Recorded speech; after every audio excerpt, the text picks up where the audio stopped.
నేను ఏం చేసినా నీకు నీ కుటుంబానికి మంచే జరిగింది. ఇప్పుడు మంచే చెప్తున్నాను, విను.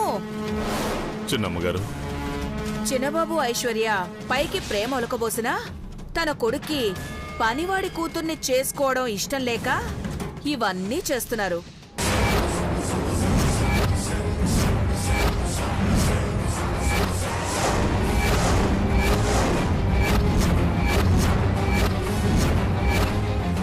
కానీ నీకర్థం అవ్వాల్సిందేంటంటే ఆ పెళ్లి జరిగితేనే మీరనుకున్నది జరుగుతుంది, అవునా?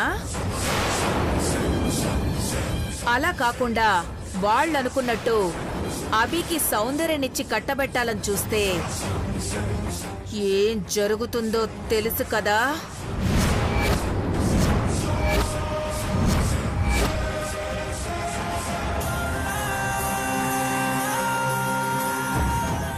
చిన్నమ్మగారు, ఎట్టి పరిస్థితుల్లోనూ ఇప్పుడు మీరు చెప్పింది జరగదు. అమ్మగారు ఇచ్చిన మాట తప్పరు. అభితో నా బిడ్డ పెళ్లి జరగదు. నేనిప్పుడు చెప్తున్నది అదే గని అక్కడ ఏదో జరగబోతోంది. మనకి తెలియకుండానే తెలిసినట్టు అనిపించేవి ఎన్నో జరిగిపోతున్నాయి. అఖిలక్క ఇచ్చిన మాట తప్పకుండా నువ్వనుకుంటున్నట్టు నీ కూతురు ఇంటి కోడలు కావాలి అని నీకుంటే ఆ అభితో చేయాలనుకుంటున్న పెళ్లికి అడ్డుపడాలి. అడ్డుపడకపోతే ఏమవుతుందో తెలుసు కదా. నా కూతురు నిండు నూరేళ్లు సంతోషంగా ఉండాలమ్మా.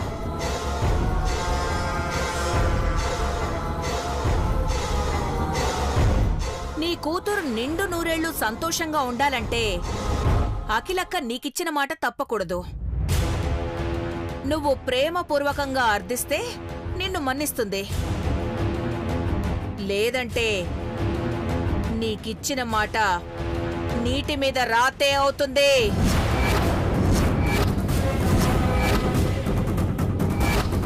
నీకు నీ బిడ్డకేదో సాయం చేస్తున్నట్టు కవరింగ్ ఇస్తారు, వాడితో కళ్యాణం చేస్తారు. అమ్మగారు, నీకు తెలుసు కదా గని మన సౌందర్యకి అభితో పెళ్ళైతే అర్ధాంతరంగా జీవితం ముగిసిపోతుంది అని.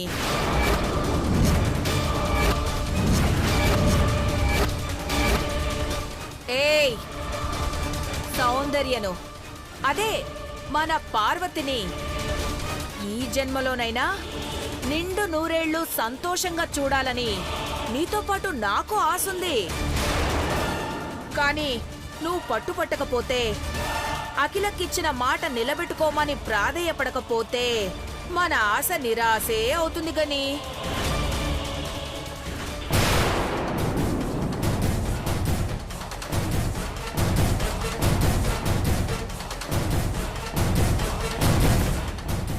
ఇలా జరిగితేనే కదా నా పొగ చల్లారేది. నువ్వనుకున్నట్టు వాడు దాని మెడలో తాళి కడితే ఎప్పుడో చస్తాడు. అదే క్రిష్తో నిశ్చితార్థం అంటే ఇది వెంటనే చస్తుంది. అదే నాకు కావాల్సింది. ఇక్కడ ఇది చస్తే అక్కడ వాడు చస్తాడు. ఇక క్రిష్తో చైత్రకి పెళ్లి లైన్ క్లియర్. ఇక ఈ సామ్రాజ్యానికి నా మనవరాలే యువరాణి.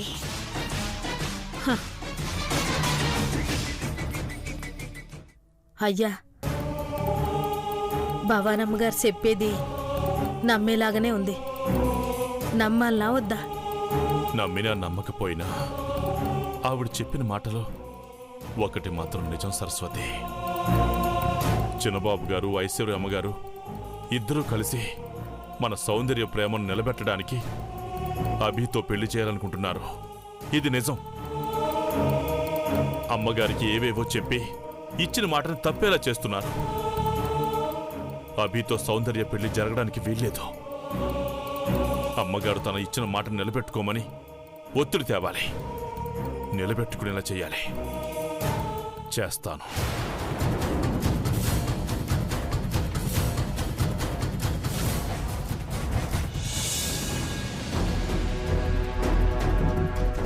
మామ వాళ్ళిద్దరిని కలుపుతుందని నాకిప్పుడు నమ్మకం వచ్చింది ఆయుష్.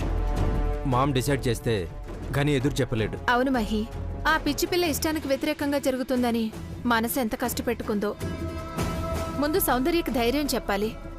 నువ్వు కోరుకున్న వ్యక్తితోనే నీ పెళ్లి జరుగుతుందని చెప్తే ఎంత సంతోషిస్తుందో. క్రిష్ సౌందర్య ఎక్కడుంది?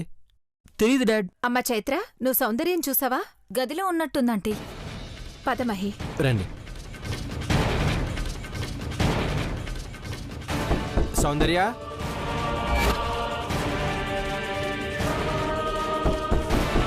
సౌందర్య, అమ్మా సౌందర్య. ఏంటి అంకుల్, ఏమైనా అర్జెంటా? మీరు వెళ్ళండి, సౌందర్యాన్ని నేను తీసుకొస్తాను. లేదమ్మా, తనతో మేం మాట్లాడాలి. దేవుడా, ఇప్పుడు నేనేం చేయాలి? సౌందర్యం ఇంకా రాలేదు. సౌందర్య, సౌందర్య, తలుపు తీయమ్మా.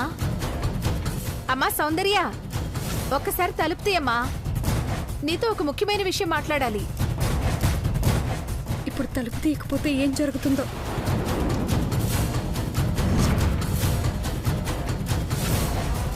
సౌందర్య, తలుపు తీయమ్మా. గుళ్ళో ఐశ్వర్య మేడం సౌందర్యకు చాలా సపోర్ట్గా ఉన్నారు. తనకి ఈ విషయం తెలిసినా అర్థం చేసుకుంటారు.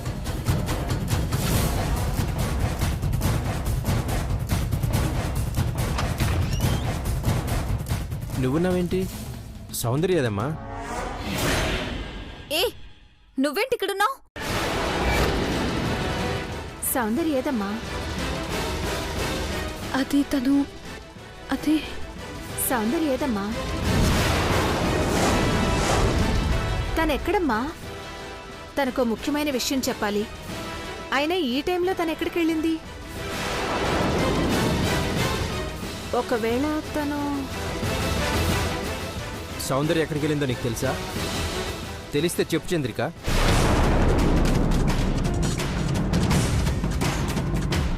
ఏంటి అందరూ ఇక్కడ మీటింగ్ పెట్టారు?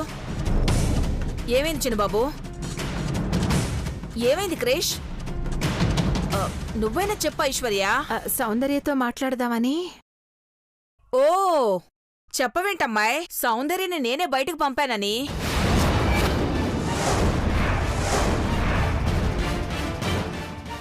మీరు పంపారా? అవును ఐశ్వర్య, నిశ్చితార్థం దగ్గరకు వస్తోంది కదా, ఫ్రెండ్స్ కి చెప్పి చేతికి మెహందీ పెట్టేవాళ్ళని కలిసొస్తానంది. చేతికి గాయం తగ్గడానికి ఆయుర్వేదం మందు కూడా తెచ్చుకోమని చెప్పాను.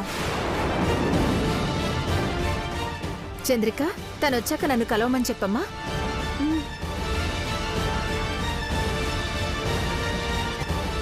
బావా, పద వెళ్దాం.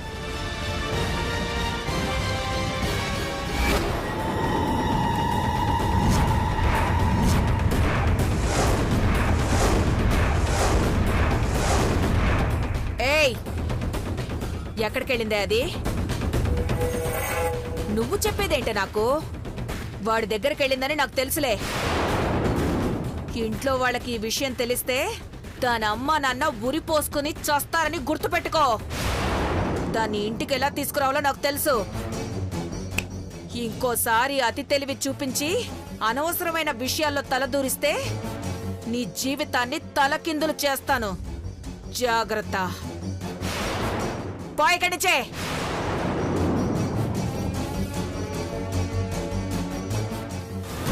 ఇంట్లో అనుమానం రాకముందే దాన్ని తీసుకురావాలి. వాణ్ణి ముందు సౌందర్య నుండి డైవర్ట్ చేయాలి. చేస్తాను. వసే సౌందర్య, వస్తున్నానే.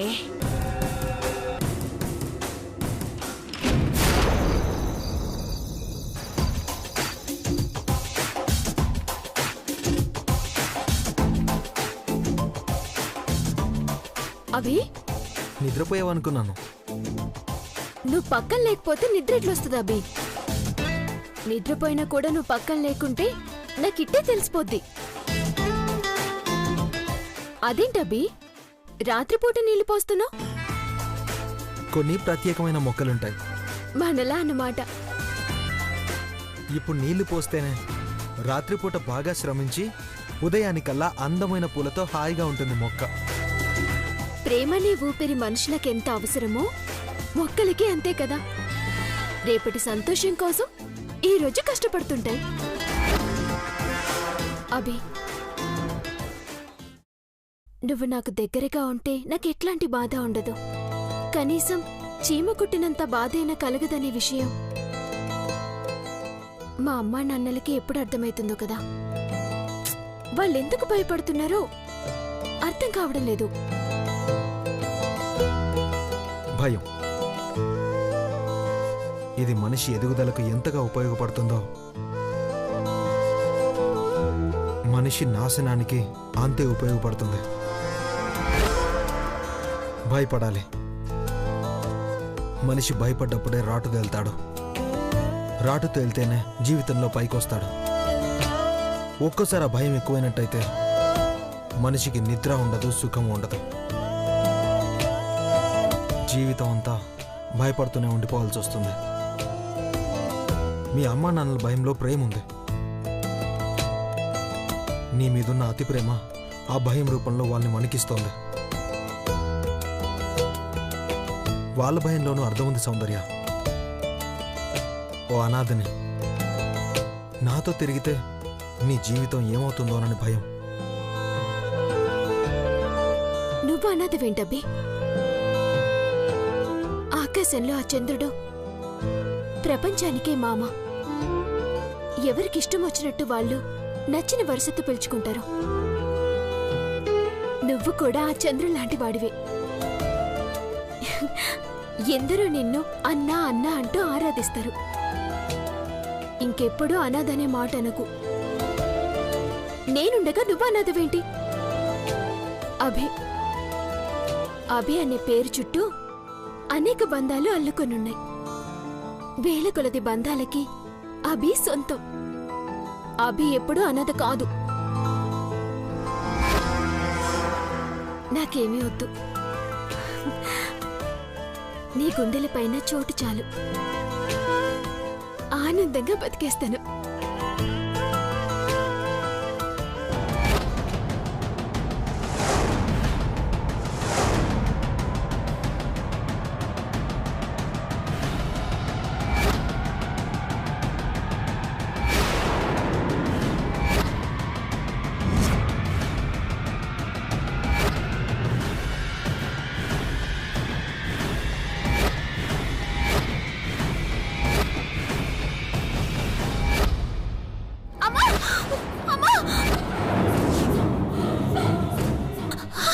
సౌందర్య ఏమైంది?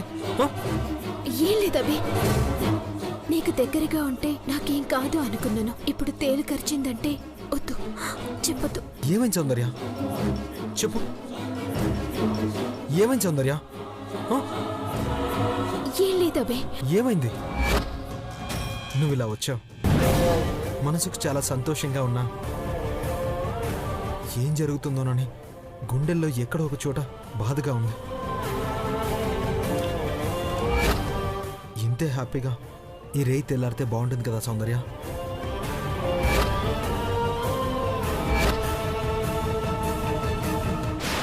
ఏ సౌందర్య ఏమైంది? సౌందర్య ఏం కాలేదబ్బి, ఏం కాలేదు. ఏ ఏం కాలేదంటున్నావు? ఇప్పటికిప్పుడే ఈ చెమట్లేంటి? సౌందర్య సౌందర్య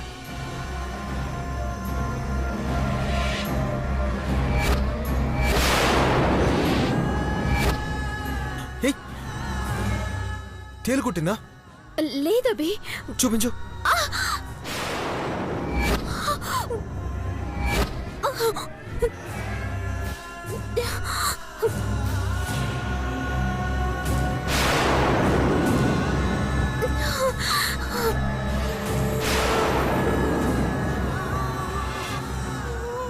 సౌందర్య కుట్టింది కనిపిస్తూనే ఉంది కదా. ఇప్పటికిప్పుడే ఎలా తయారయ్యావో చూడు. చెమటలు పట్టాయి. రే సూర్య. అభి అభి ఏం కాలేదు. సౌందర్య. ఏం కాలేదబ్బి, నాకేం కాలేదు. ఎందుకు సౌందర్య ఇంత బాధను ఓర్చుకుంటూ కూడా ఏం కాలేదంటావంటే? పద. సూర్య. సౌందర్య సౌందర్య సౌందర్య సూర్య.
పక్కనుంటే ఎంతటి బాధనైనా ఓర్చుకోగలను అభి.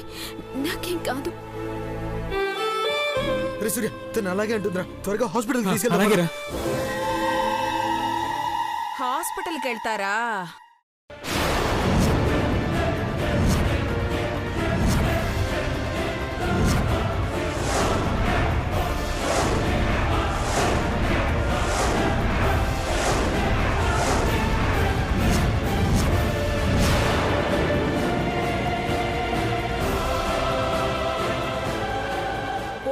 తేలు కుట్టిందా?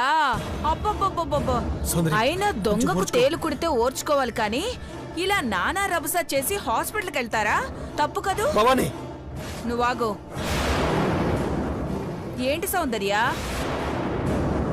నీ డూప్ని అక్కడ పెట్టి ఇక్కడ రహస్యంగా ప్రేమికుణ్ణి కలిస్తే కాలం ఊరుకుంటుందా?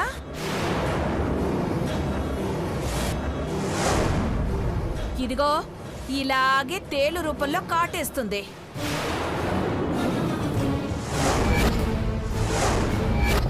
కన్నవాళ్ల కళ్ళు గప్పి ఇలా తప్పుడు పని చేసేవాళ్ళని తేళ్లు పావులు కాటేయడం కామనే. భవాని,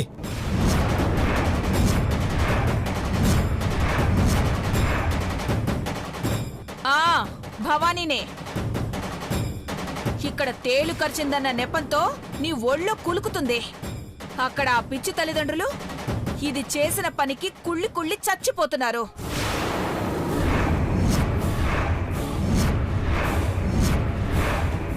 అయినా ఇప్పుడు ఇవిడితో మాట్లాడే సమయం కాదు. సూర్య, పద హాస్పిటల్కి తీసుకెళ్దాం. తీసుకెళ్ళు, మంచి హాస్పిటల్కి తీసుకెళ్ళు. తెలుసా? అడ్రస్ చెప్పమంటావా? భవాని, కోపం వచ్చిందా? రావాలి.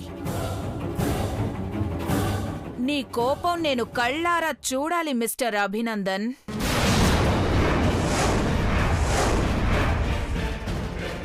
ఇప్పుడు సౌందర్యని హాస్పిటల్కి తీసుకెళ్తే హ్యాపీగా ఈ గండం నుంచి బయటపడుతుంది.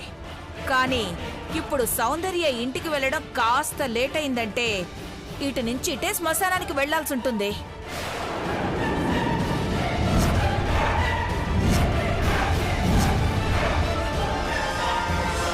ఏం మాట్లాడుతున్నావు? నిజం. నువ్వు చేసిన ఈ భాగోతం గురించి నీ అమ్మా బాబులకి తెలిసిపోయింది.